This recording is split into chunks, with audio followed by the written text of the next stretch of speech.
விஷ்ணு, சிவன், ஹனுமான் இவர்களது உயரம் எவ்வளவு தெரியுமா? நம்பிக்கையையும் புராணங்களையும் கொண்டு சொல்றேன். 1. மகாவிஷ்ணு. புராணங்களில் மகாவிஷ்ணுவின் உயரம் 400,000 யோஜனங்கள் என கூறப்பட்டுள்ளது.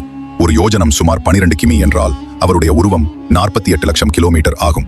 இது பூமியை கடந்து விண்வெளிக்கே செல்லும் அளவு. 2. சிவபெருமான்.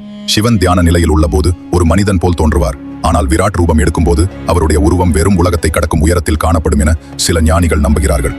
3. ஹனுமான். ஹனுமான் ஜெயந்தியில் அவர் சிறு வடிவத்தில் இருப்பார். ஆனால் சுந்தர காண்டத்தில் சீதையை தேடி சமுத்திரம் தாண்டும் போது அவர் மலை போல பெரிய உருவத்தை எடுத்தார். சிலர் சொல்வது போல் அவருடைய உயரம் சுமார் 60 யோஜனம் வரை 720 கிமி இருந்திருக்கலாம். 4. கிருஷ்ணர். பகவத்கீதையில் கிருஷ்ணர் தனது விஸ்வரூபத்தை அர்ஜுனனுக்கு காண்பிக்கும் போது அவருடைய உருவம் உலகத்தை தாண்டும் அளவுக்கு விரிந்தது. ஆனால் மனித உருவத்தில் அவர் சுமார் 5 அடி 5 இன்ச் என நம்பப்படுகிறது. இது எல்லாமே நம்பிக்கைகள் மற்றும் புராணங்களின் அடிப்படையில் தான். உங்களுக்கு எந்த தெய்வத்தின் விஷயம் ஆச்சரியமா இருந்தது? கமெண்ட்ல சொல்லுங்க. சப்ஸ்கிரைப் பண்ண மறந்துடாதீங்க.